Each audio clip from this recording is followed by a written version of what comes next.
Welcome to Hauntline. My name is Cameron Bagg, and it's a show about the paranormal. I want to send a hello out to Milton, Smith Falls, and all our new viewers. Welcome aboard.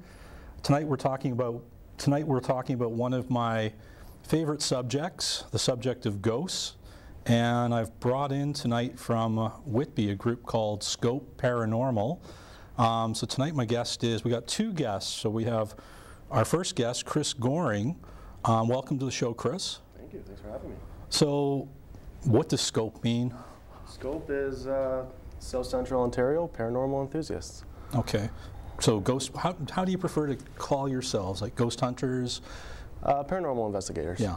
Yeah, ghost hunters is kind of cliche. Yeah, we're not hunting. You know, exactly. We're finding and, you know, doing some research, and that's how it goes. Now, I think we were talking earlier, and you guys said that you don't charge for your investigations also. No, absolutely not. Yeah. No, it's all volunteer. Why do you take that stand? I think, you know, it's hard enough to get people to allow you into their homes without charging them money. We do it as a hobby, and it's, you know, it's like the thrill of going out and seeing new places and interesting buildings, and you know, it's a really neat way of seeing your surroundings. Definitely. And I've always thought, because as ghost researchers, paranormal investigators, we need haunted locations to do research.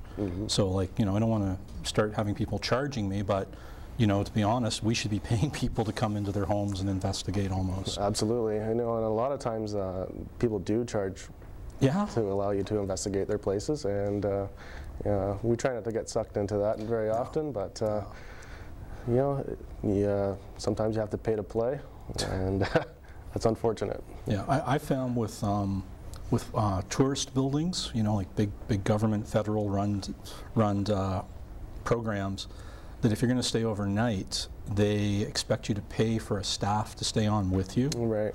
So that makes sense. You know, it's a little... For security reasons, I'm sure. Yeah. In case you fall and... Right. Yeah.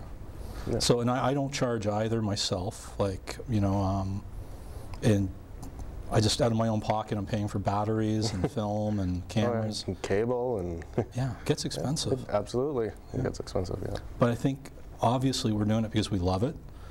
And the other thing is that I think it says something that, you know, we're just not out playing games. Like, we found evidence. We have, we've discovered that the paranormal is a real realm. There's information out there that you just don't normally see with your eyes and your regular senses. You know, yeah, absolutely. And that's the thing that you try to get across to people, is you're not spending all this money on equipment to trick yourself. Yeah, exactly. You know, you're doing it for a reason. You found things prior, and you know, it's interesting. Yeah, definitely. And like, you know, I feel like I've learned so much. Well, for me, I've been doing it for 25 years almost, and every day is a fresh adventure. There's a sense of adventure, and but also it's almost like putting your brain to the test always. You know, every case is a little bit different, and always interesting. Yeah, well, for us, SCOPE was founded in 2007. I wasn't part of the original members of the group, but I've been doing it for the last two to 3 years. And I find that every time out, it's, you know, you're refining your investigative skills, you know, and you find out different things about yourself and different feelings, and you learn to use those. Yeah. You know. Definitely. Yeah. Well, listen, if anybody has a question for Chris or myself tonight, the subject is ghosts. You can call us at 1-866-483-3301. It's toll free. We'd like to hear from some of our new viewers tonight from outside of the Peterborough area. We film in the Peterborough area, so it's really exciting to be out and welcoming to our larger family now. So give us a call, even if you have a serious haunting or that you may need help with. That's what we're here for. Maybe we can help you, give you some insights. Definitely try. Okay. And I believe tonight also you've brought some photographs and some EVP.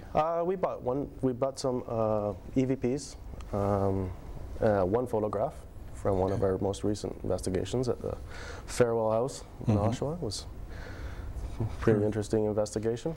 Very cool. We're going to look at those in a few moments. Okay. Now you guys are in Whitby. Whitby and Oshawa. And I noticed that, you know, like you guys have taken on some stuff like Sarnia I saw mentioned. We're in Sarnia in May, and Okay. Hamilton this weekend. Well, we'll go all over the place. Okay, now I know we have a lot of Sarnia viewers. If anybody is looking at, you know, maybe wanting some help while these guys are out in Sarnia, would you like to do a hookup? Absolutely. Okay. Yeah. So if you're from Sarnia, in a few weeks these guys are going to be out there. If you want some assistance with a haunting, I've gotten tons of calls every week from Sarnia regarding hauntings. A hot spot. Yeah. So so I think you'll find some work out there for sure. If you're out there and if you're just looking to do some tourist things, I can recommend the Lawrence House Art Gallery. That's across the road from the main public library, and that's right in downtown Sarnia. And also, the library itself, the Sarnia Public Library, that's haunted. And I did a lecture there at the Library Theater, fantastic theater, but when you walk in, it's just like you know there's somebody watching you. Yeah, is that right? Yeah, so, you know, for me and my friend Pam came out, and we took a look around, and we both said, you know, there's something going on here. And so when the maintenance man came along, we jumped on him and said, okay, listen, is this place haunted?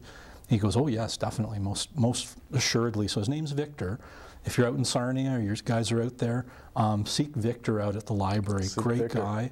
And apparently there was a person died in the elevator at the library. So I wish I had more time, but it's a 5-hour drive. It's an extensive drive for sure. Yeah, extensive and expensive. So actually, while we're out there, we might as well knock off a couple if we can. Yeah, exactly. Yep. So now you guys have been around since 2007. What got you interested in the paranormal? Honestly, for me, I was working downtown Toronto, and it was early in the morning, 7 o'clock in the morning, and you know, it's a very. I was walking in it was an old building. I was in a basement, and I heard the word "what" whisper in my ear, and I was like, I'm the only one around. I just walked into the building. It's an empty building, and I thought, okay, I shook it off, and I went upstairs, and I ended up having to go back to the basement to pick up some tools. Again, I'm walking through the basement. I hear "what," you know, and you know, the first time I can maybe pass it off as something. Yeah. Second time, it was definitely there, and it was loud and clear, and couldn't explain it. And then I've known the two founders of Scope. Grew up with them in Whitby, and they had bought some ghost hunting equipment. And I kind of chuckled at first, and then I decided to join them on an investigation. Yeah. Well, after the investigation, going through the audio, found an EVP, a get out, you know. Okay, and I love it was, yeah. you know, clear as day, and I'm thinking, what is that? Yeah. You know, I was shocked, and then that was the hooker for me. Yeah. And ever since then, been investigating. Excellent. And it's so funny you say get out. I get that a lot. Yeah. It's always get out, and you feel bad, like you're trespassing. Well, I mean, it seems to be one of those EVPs that a lot of paranormal investigators get. It's a get out. You know? Yeah, you're in the club when you get a get out. Yeah. That's cool. I love it. I thought, yeah, like, why are they always telling me to get out? So it's not just something personal. No. Funny, on the weekend, we did an investigation, and the medium that was there, when she was communicating with the spirit John at the location, you know, she was saying, is it all right that we're here? And he goes, well, she says, he told her, he goes, of course, she goes, of course I'm fine, this is my house, you know, like, like she was like, are you all right, or something. Anyways, and he apparently responded back to her that, it's my house, of course I'm fine. so that's kind of cool. Yeah. All right, so listen, you brought in EVP and photos. We brought in some EVPs and a photo. Yeah. We've got them ready to go. Did you want to take a listen or a look? whatever. Looks like you got some EVPs ready to go, so we can do that, and I can explain them. All right. Well, Hiller, let's listen to some EVP electronic voice phenomena. This one here actually is an audible sound, banging. Okay. This was in a house in Oshawa. Okay. We're on the main floor, and we could hear a banging from upstairs. And we know it was upstairs because we had one of our recorders on the upper floor, and it was definitely coming from upstairs. And nobody's up there at the time, and it's a really loud bang, banging. Okay, are we listening to that now? I'm not sure. Yep.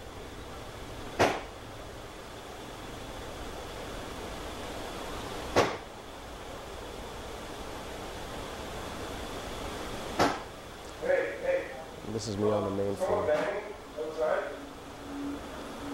No. Over here?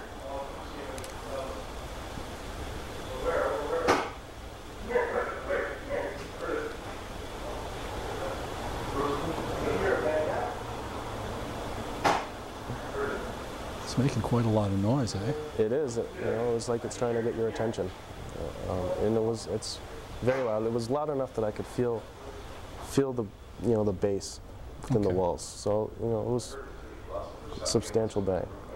So was the tape recorder up there with it? The tape recorder was just outside one of the bedrooms, okay, and in the hallway. So it was coming from one of two rooms, anyways. So. Okay. Now, do we have some more to listen to? Yes. What's that say? It's hot in here. So this one was also in the same house, and it was down in the basement. And you'll hear one of our investigators down there, and then you'll hear another voice, and you can tell it's not really in the same frequency as one of our investigators, but it will say, what we believe is, it's hot in here, can I have some air? Okay. I think we've got, is it hot here?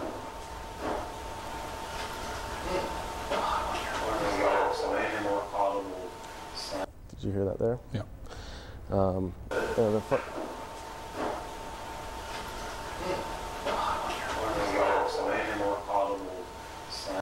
The interesting part about that is it was in a part of a basement where they used to have a coal fireplace, and I guess there was the man that died in that house was actually he worked in a coal plant.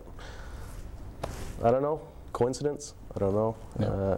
It's come from somewhere. Pretty cool. Yeah. Well, and what else do we have there?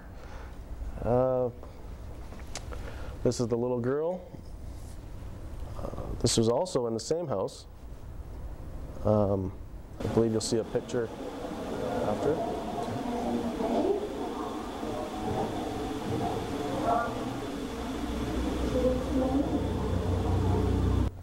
So that was taken out, was recorded on a second floor of the house. Nobody's in the house at the time. It sounds to me like a female. Mm-hmm. I'm not entirely sure what it's saying. What are we looking at there? This is the picture that was we snapped inside the room where the recorder was. Mm-hmm. So kind of coincidental again. To us it appears to be a picture of a little girl. I mean, it's up for debate. There's no way, we're not committing to the fact, yeah. But it's definitely a picture of interest. Yes. That picture was taken with a full spectrum camera. Yeah. And it could be matrixing. However, it is an interesting photo. Yeah. Definitely, and when I look at that, I'm glad to see that somebody got a good photo on a full spectrum. I had one, I dropped it, it broke, and up until it broke, I never got anything on it. So I